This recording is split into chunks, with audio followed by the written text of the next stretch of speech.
नमस्कार. समओवी अमृतानुभवामध्ये या भागामध्ये आपण प्रकरण 5 म्हणजे सच्चिदानंद पदत्रय विवरण हे प्रकरण आपण आता ऐकूयात. अस्तित्व प्रकाश सुखा ब्रह्मी अभावेची देखा, विषपणे विषा विष न जैसे. कनक काठिन्य कांती तिने मिळवणी कनकची अंती, द्रवपण दूध गोडी ती दूधची जैसे.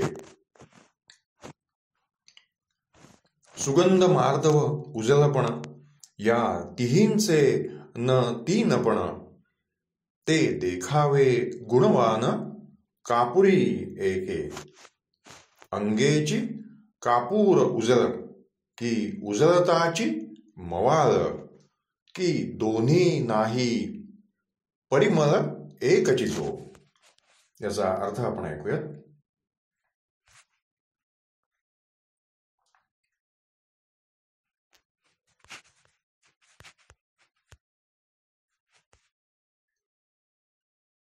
सत्ता, प्रकाश आणि सुख या 3 शब्दांचा प्रयोग असत, जड व दुःख यांची व्यावृत्ती करण्याकरता श्रुतीने केला आहे.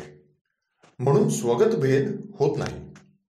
जसं विष विषपणानेच असल्यामुळे ते स्वतःला विष होत नाही. सोनं जसं तेज, कठीणपणा आणि पिवळेपणा हे तिन्ही मिळून होतं.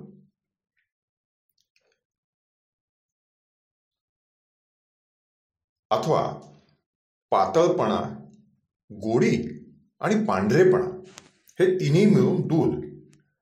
पांढरेपणा, सुगंध, मऊपणा हे तीनही धर्म त्या एकमेकात नसतात, तरी कापुराच्या ठिकाणी दिसतात. अंगचा स्वच्छपणा तोच मऊपणा, आणि हे दोन्ही मिळून परिमल मात्र जसा एक कापूरच.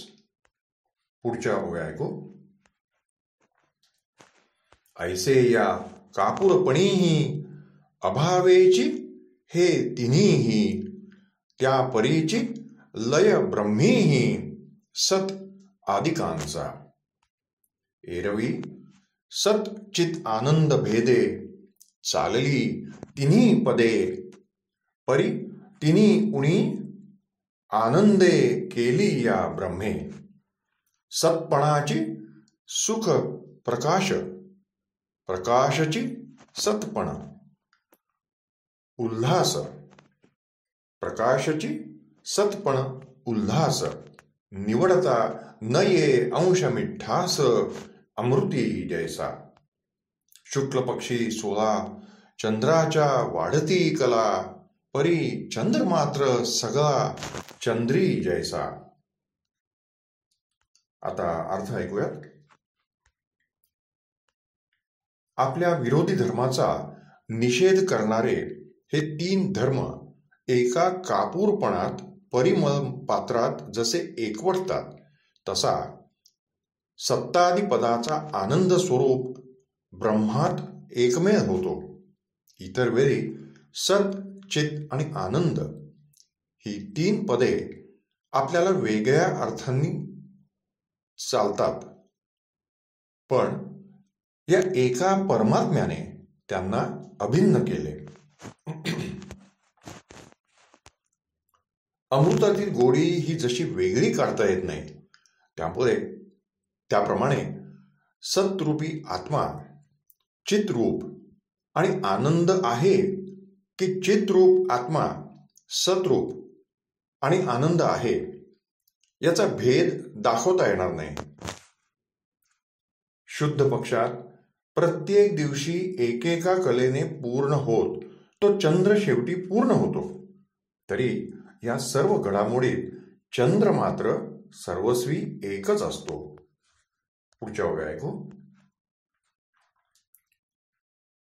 थेंब थेंब पडता पाणी, पाण्याची करिता ये मोजणी, परी पडल्या ठाई पाण्या वाचुनी काय असे, तैसे असतपणाचे अभावास सत म्हणता आले वेदास, तैसे असतपणाचे अभावास सत म्हणता आले वेदास, अचेतनाचे समाप्तीस चिद्रूप जैसे, चिद्रूप ऐसे, दुःखाचे सर्वनाशे उरले ते सुख ऐसे, कथिले त्या निश्वासे प्रभूचे, ऐसी सत आदींची प्रतिस्पर्धी तिन्ही ती असत आदी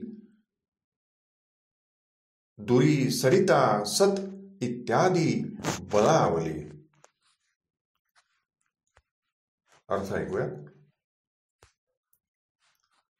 त्याप्रमाणे असताच्या निरसनासाठी श्रुती सत असे म्हणू लागल्या, अचेतनाच्या निरसनासाठी चित म्हणू लागल्या. सर्व दुःखांच्या निवृत्तीनंतर जे असते त्याचप्रमाणे असताचे निराकरण करण्याकरता सत शब्दाचा प्रयोग केला आणि जडाच्या निवृत्तीकरिता चित शब्द योजला. सुख हे दुःखाचा नाश झाल्यावर उरतं. दुःखाच्या सर्वनाशाकरिता प्रभूचा निश्वास जो वेद, त्याने सुख शब्दाचा प्रयोग केला आहे.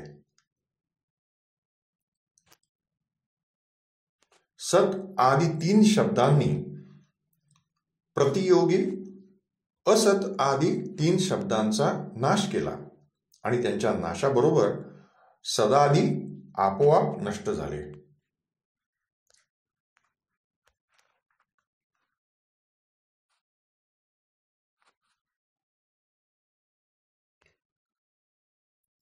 ऐशा परी सच्चिदानंद ऐसा हा शब्द अन्य निषेधे होय सिद्ध, तो न आत्मा वाचक. सूर्याचे प्रकाशाने जे काही जड दिसणे तया कडूनी काय प्रकाशणे सूर्य कधी, तैसे ज्या तेजे वाचेसी वाच्य उमजे, तयासी वाचा प्रकाशे सहजे हे कैसे होई, तो विषय न होई कोणाही जया प्रमेयत्वची नाही, तया स्वयंप्रकाशा काही प्रमाण हवे. याचा अर्थ ऐकू.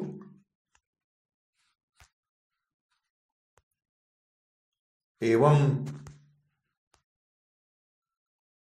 तर याप्रमाणे श्रुतीने सच्चिदानंद आत्मा असा केलेला शब्दप्रयोग निराळेपणे न राहता मूळ शुद्ध परमात्मा स्वरूपातच लयाला जातो. मूळ शुद्ध परमात्मा स्वरूपातच लयाला जातो. यच्चयावत जड पदार्थ सूर्यप्रकाशाने प्रकाशित होतात. त्या जड पदार्थाकडून सूर्य प्रकाशित केला जाईल का? त्याप्रमाणे ज्या परमात्म्याच्या ज्ञानाने वाणी सर्व जडवाच्य घटादिकांचे तेजरूपाने ज्ञान करून देते, ती वाणी स्वयंप्रकाशरूप परमात्म्याची ओळख करून देईल काय? परमात्म्याला प्रमेयत्व नाही म्हणून तो कोणालाही विषय होत नाही. मग या स्वयंप्रकाश आत्म्याची सिद्धी प्रमाणांनी कशी होणार बरं? पुढच्या ओळी ऐकू. प्रमेय सिद्धतेने प्रमाणत्व नांदणे, दोन्ही काय ते होणे स्वयंसिद्ध ब्रह्माठाई, ऐसे ब्रह्मवस्तूसी जाणो आता ज्ञानचिती, ब्रह्मवस्तू तत्वता मग ज्ञेय आणि ज्ञाता कैसा उरे. म्हणून सच्चित आनंद येथ ब्रह्मवाचक शब्द नव्हेत. म्हणून सच्चित आनंद येथ ब्रह्मवाचक शब्द नव्हेत. ब्रह्मवस्तुसी न च प्रकाशित, हाची सारांश विचारांचा. ब्रह्मवस्तुसी न च प्रकाशित हाची सारांश विचारांचा. ऐसी ही वेदे प्रसिद्धिली ज्ञानपदे, मग द्रष्ट्यासी स्वसंवादे भेटती जेव्हा. याचा अर्थ आपण ऐकू.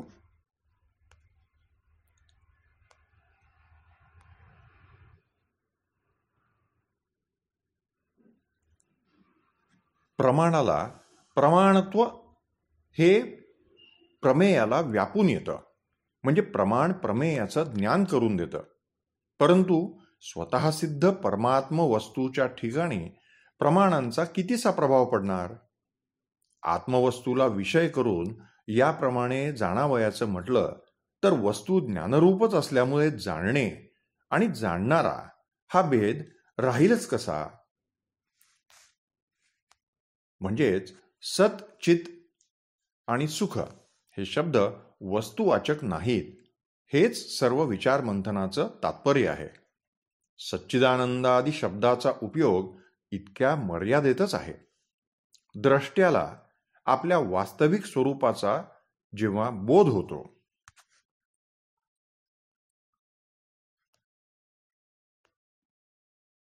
पुढच्या ओव्या ऐकू. तेव्हा वर्षोनी ओसरे मेघ, वा समुद्रास मिळुनी नदीचा ओघ, वा प्राप्य वस्तुसी दावुनी माग सरे जैसा. फळ उपजे फूल सुके, फळ गळे रस पाके, तो रसही लोपे सुखे तृप्ती देऊनी. की आहुती देऊनी अग्नीत, मागे ये अग्निहोत्र्याचा हात, मागे ये अग्निहोत्र्याचा हात, वा सुख जागवुनी गीत उगे राहे, वा मुखासी मुख दावुनी आरसा जाय निघोनी, निजल्या जागे करुनी जागे करणारा जैसा. याचा अर्थ ऐकू.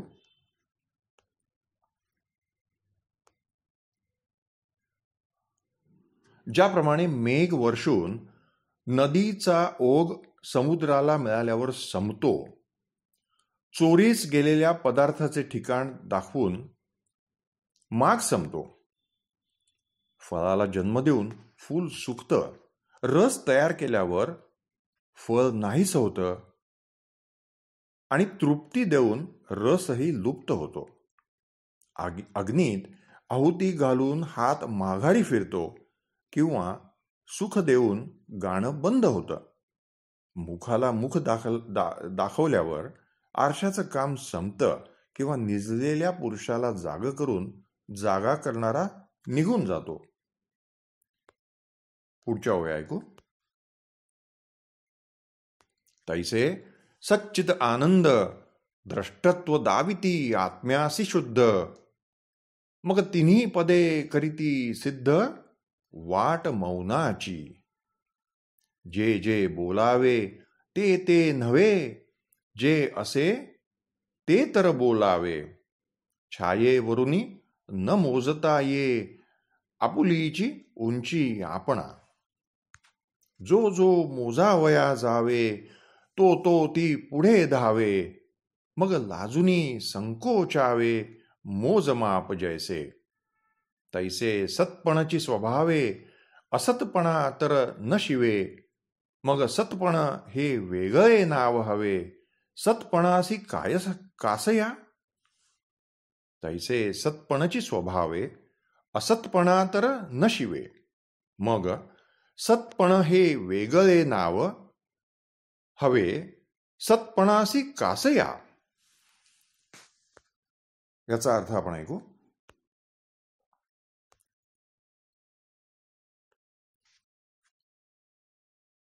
त्याप्रमाणे सच्चिदानंद ही 3 पदे झाल्याला आपले यथार्थ त्याप्रमाणे सच्चिदानंद ही 3 पदे ज्ञात्याला आपले यथार्थ परमात्मरूप दाखवून आपण स्वतः मौन स्वीकारतात. ज्याप्रमाणे आपले माप सावलीवरून घेताच येत नाही. त्याप्रमाणे प्रतिपादन करताना जे जे बोलण्यात येते ते आत्मा नव्हे, वस्तुस्वरूप शब्दाला विषय होणारे नसते. मग माप घेणाऱ्याला आपल्याच शरीराची आठवण होते तेव्हा लाज वाटून तो आपली स्वतःच किंमत ओळखतो. स्वभावाने सर्व परमात्म्याचेच अस्तित्व आहे. असत तर नाहीच, मग सत आहे असं बोलणं संभवेल का? पुढच्या ओव्या ऐकू.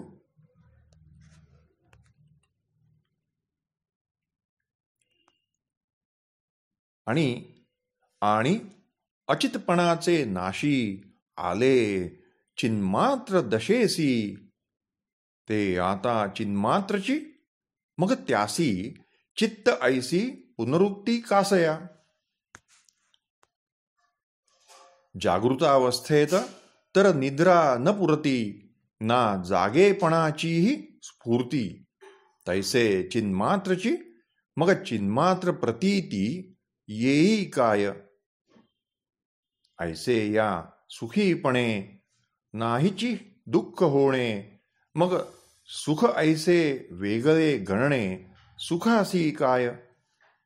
म्हणून सत असतसह गेले, चित अचितसह मावळले, सुख असुख निमाले काही न उरे.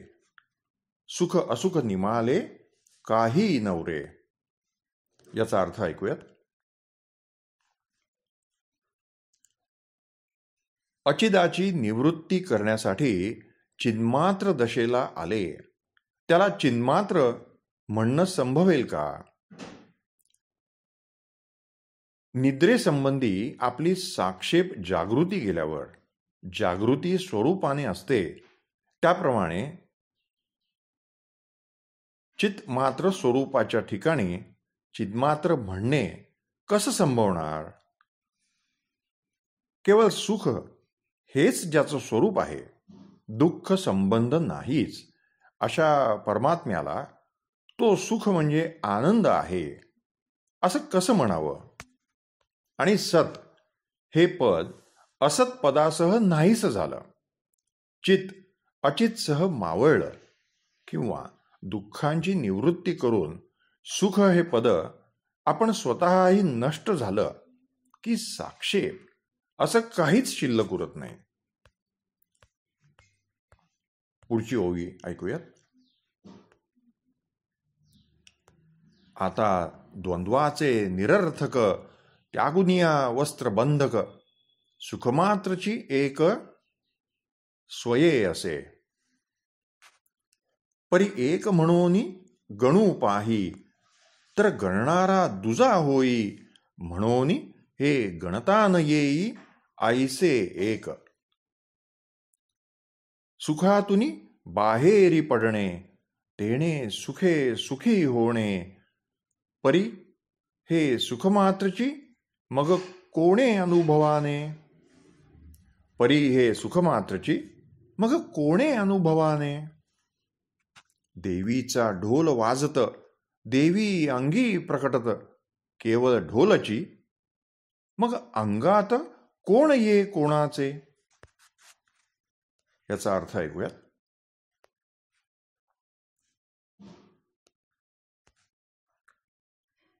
भेदाचे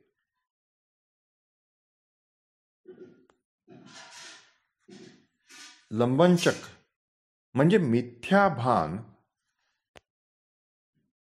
भेदाचे लवचक म्हणजे मिथ्या भान म्हणजे विक्षेप, त्याला कारण अज्ञानाचं आवरण.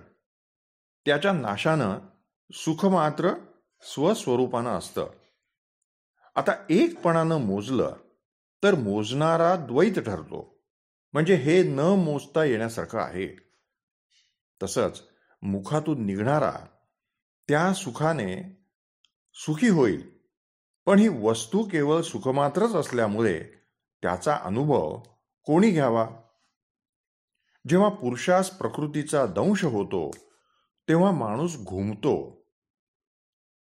एखादा मग केवळ दंशच असेल आणि माणूस नसेल तर त्या दंशाने कोणाला दंश करावा आणि गुमावे तरी कोणी?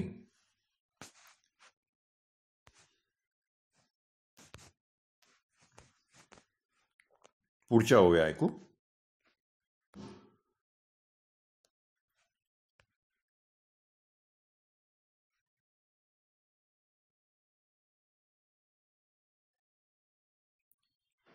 तैसे सुखाने आपुल्या न सुखावणे ज्या आत्म्या आणि सुखाच्या अभावा न जाणे जो. आरसा न पाहता मुख स्वये सन्मुख ना विन्मुख. तैसे नसोनी सुख असुख सुखची जे. सर्व शास्त्रांच्या सिद्धांता अज्ञानी म्हणून त्यागिता. न लागे आपुल्या हाता आपणची जे ब्रह्म. न लाविता ही ऊस जैसा असेची असे रस. जैसा असेची असे रस तो नसे तर अंश मिठास आला कोठून. याचा अर्थ ऐकूयात.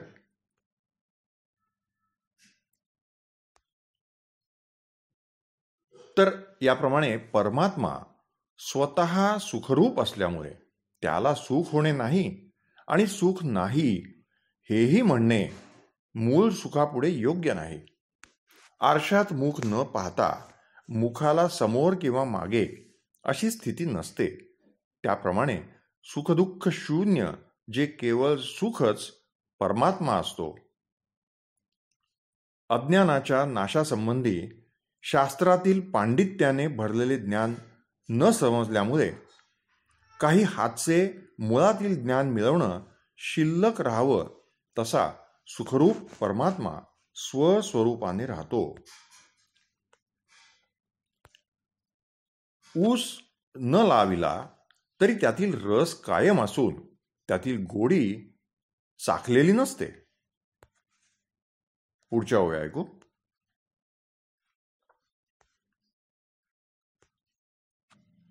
न घडविता वीणा नादाचा जो अबोलपणा. तया त्या नादोची जाणा जाणते व्हावे लागे. पुष्पांचे उदरी जेणे सहजी पराग येणे. त्या आधी भ्रमर होणे तयासीची भाग पडे. वा न रांधिता स्वयंपाका त्यात गोडी कैसी का. वा न रांधिता स्वयंपाका त्यात गोडी कैसी का. हे पाहणे न कोणा आणि का. हे पाहणे न कोणा आणि का तो पाकची जाणे. जे सुख यावया सुखपणासी लाजे आपुले भान घेण्यासी. ते आणि का चाखावयासी लाभेल काय.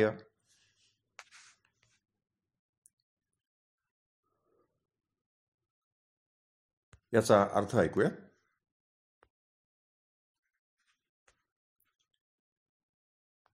वीणा जरी वाजवण्यासाठी जुळवला नाही तरी तिच्यातला नाद सुप्त असतो आणि तो इतरांना प्रत्यक्ष ऐकू येत नाही. फुलांचा मकरंद घेणारा भ्रमर न आला तर त्या मकरंदालाच भ्रमर होऊन पडावं लागतं. अनेक प्रकारचे पाक न केले तर त्यांच्यातील गोडी कशी आहे ती इतरांना कशी समजणार. त्यांचे तेच जाणवत. त्याप्रमाणे मूल सुख हे प्राकृतिक रूपाने सुख म्हणून लाजून पुढे येत नाही तर मग ते बिचारे इतरांना काय सुख देणार.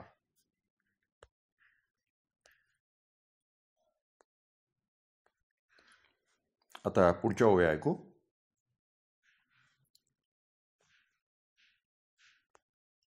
भर दिवसा दुपारी चंद्र असे अंबरी. ते त्याचे त्यानेची परी जाणावयाचे. रूप न प्रकटे तेव्हा लावण्य. देह न उपजे तेव्हा तारुण्य. सत्कर्म होण्यापूर्वी पुण्य कैसे असे.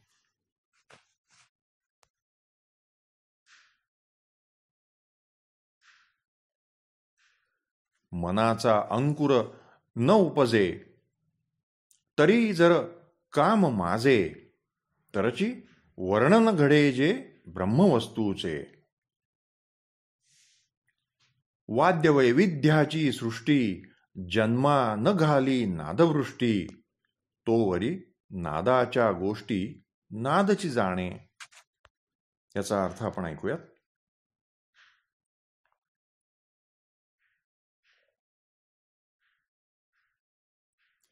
भर दिवसा आकाशात चंद्र असूनही त्याचं चांदणं अनुभवास येत नाही. अनुमानावं लागतं.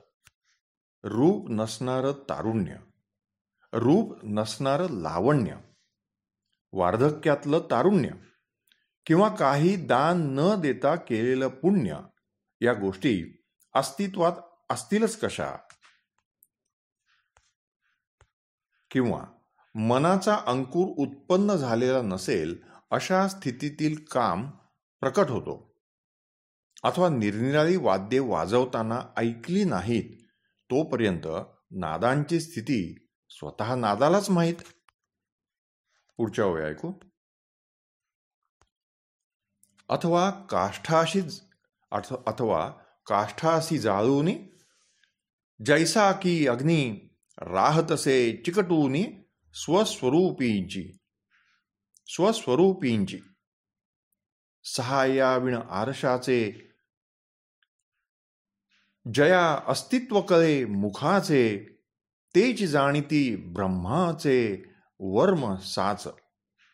न पेरिताची पीक जोडणे, ते रोकडे कणगीत असणे, हे उघड बोलणे ऐशा रीतीने.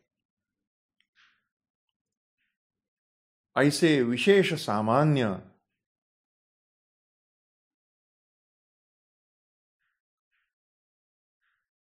दोही भावा न कळे न आकळे चैतन्य, ते भोगी अनन्य आपणासीची सदा. ऐसे विशेष सामान्य, दोही भावा न आकळे चैतन्य, ते भोगी अनन्य आपणासीची सदा. याचा अर्थ आपण ऐकू.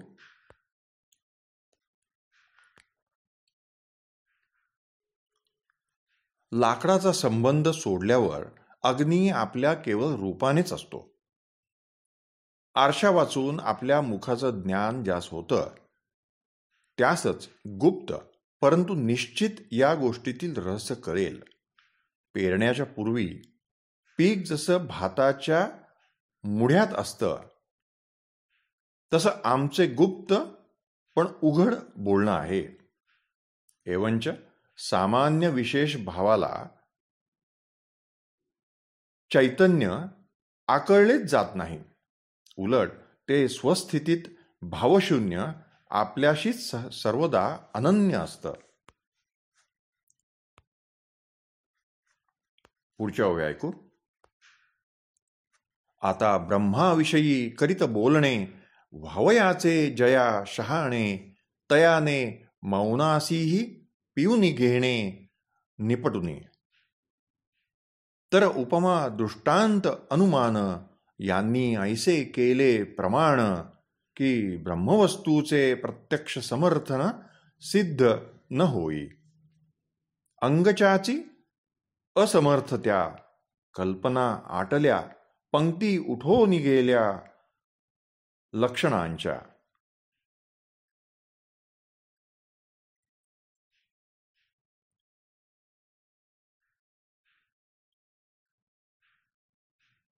साधने मागल्या पाऊली, व्यर्थ होऊन गेली, प्रतीतीने सोडिली वाट प्रत्ययाची.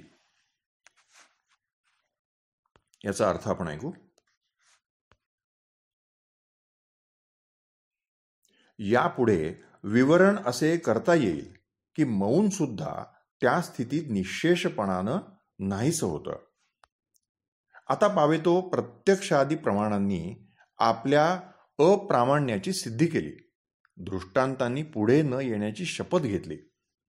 युक्तींनी आपली अनुपत्ती करून घेतली. आणि लक्षणांच्या तर रांगाच्या रांगा लागल्या. योगादी नाना उपाय मागल्या मागेच पाय काढून चालते झाले. प्रतीतीने प्रत्यय दाखवायचं टाळलं. पुढच्या ओळी ऐकू. येथ निर्धारासह विचार निमोनी जाहला सहाय्य कर. स्वामीच्या संकटी शूर योद्धा जैसा. बोधरूप ब्रह्मापुढे लाजली. बोधवृत्ती नाहीशी जाहली. एकलेपणे पांगुळली प्रतीती जेथ.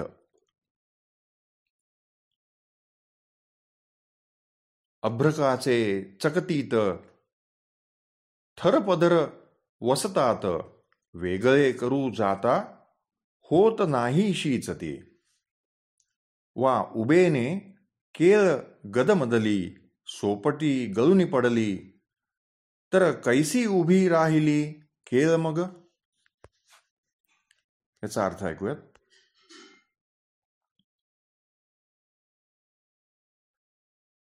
शूर योद्धा ज्याप्रमाणे आपल्या स्वामीच्या संकटकाळी आपला जीव देऊन संकट दूर करतो किंवा बोध आपला नाश करून घेतो आणि बोध म्हणूनच घेण्याचं टाळतो. अनुभव एकटा राहिल्यामुळे पांगळा होतो किंवा अभ्रकाचे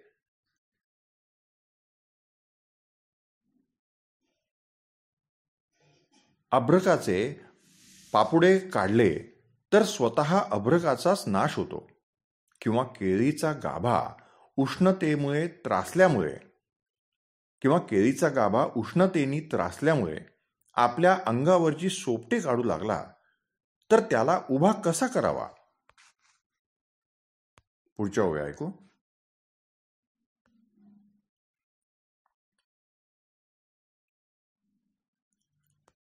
तैसे अनुभव्यते अनुभविता दोहींसह अनुभव जाता. मग त्या परस्परात आता कैसा संबंध उरे.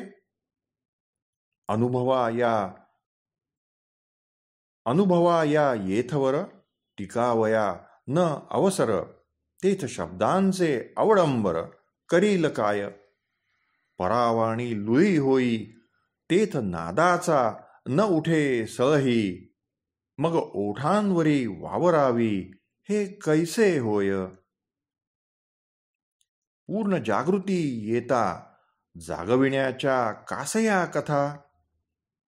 का लागे तृप्त होत्साता रांधपा पाठी. याचा अर्थ ऐकूयात.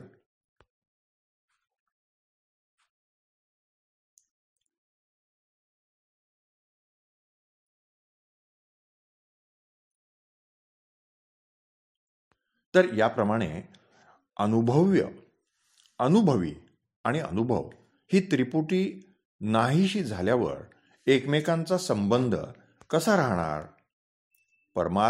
परमात्म स्वरूपाच्या ठिकाणी अनुभवाची अशी दशा होते. मग त्या ठिकाणी शब्दाची काय मातब्बरी. ज्याचं वर्णन करताना परावाणी लुळी पडते. जिथे नादाची सत्ता असत नाही त्या परमात्म वस्तूचे तोंडाने वर्णन करता येईल का. जागा झाल्यानंतर जागे करण्याच्या गोष्टी कशाला.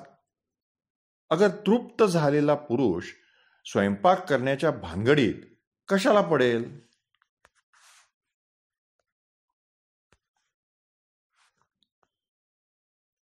उगवता दिवसपती दिवे झोपी जाती. पिकल्या शेती घालिती नांगर काय. म्हणून बंध मोक्षाचे निमित्त सरले. तयाचे कामची नुरले. आता निरूपणाचे लादले कवतिक. आपण वा कोणी विसरावे आणि वस्तूने हरवुनी जावे. मग शब्देची लागे घ्यावे आठवुनिया. अहो याहुनी काही शब्दासी चांगुलपण नाही. जरी ऐसा कीर्ती मिरवी स्मारकत्वे जगी. अहो, याहुनी काही शब्दासी चांगुलपण नाही, जरी ऐसा कीर्ती मिरवी स्मारकत्वे जगी. या ठिकाणी हे 68 ओव्यांचं 5वं प्रकरण समाप्त झालं. या शेवटच्या 4 ओव्यांचा अर्थ आपण ऐकूयात.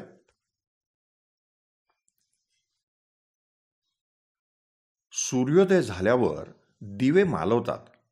शेत पिकल्यावर त्यात कोणी कशाला नांगर धरील, म्हणून बंधमोक्षाचं निमित्त नाही. कार्य संपलं तरी हे निरूपण कौतुकानं प्राप्त झालं आहे. आणि दुसऱ्याला किंवा आपल्याला स्वस्वरूप वस्तूविषयी विसर पडला असेल तर त्या वस्तूविषयी शब्दच स्मृती करून देतो असा अनुभव आहे. परमात्म्याची स्मृती करून देणारा हा शब्द त्याचे स्मारक म्हणून जगात कीर्ती मिरवीत असला तरी त्याच्याजवळ यापेक्षा चांगला चांगुलपणा नाही. याप्रमाणे श्रीमद अमृतानुभव ग्रंथातील सच्चिदानंद पदत्रय विवरण हे 5वं प्रकरण या ठिकाणी समाप्त झालं. पुढचं प्रकरण आपण 6वं प्रकरण पुढच्या भागात ऐकूयात.